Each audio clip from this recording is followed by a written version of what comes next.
Have you noticed that we never build statues of important people anymore? Typically, when a new statue goes up, it's not in honor of a politician or a historical figure. It's almost always a fictional character, sports hero, or an animal. For instance, in Madison, Wisconsin, there's no statue of the city's namesake, James Madison, who, actually authored the Bill of Rights.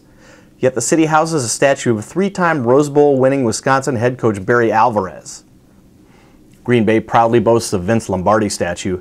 Milwaukee's Fonz statue has become a local landmark, which oddly makes sense in modern society, as a man in his 30s living in the garage of his best friend's parents, Arthur Fonzarelli, may have actually been the nation's first millennial.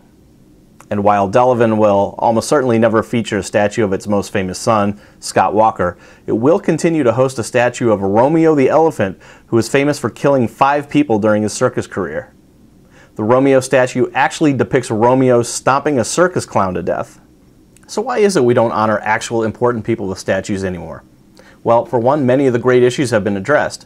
The country has been founded, slavery has been abolished, and the Civil War is over. If Barack Obama thinks forcing little old nuns to give out birth control pills as grounds for a statue, he might be waiting a while.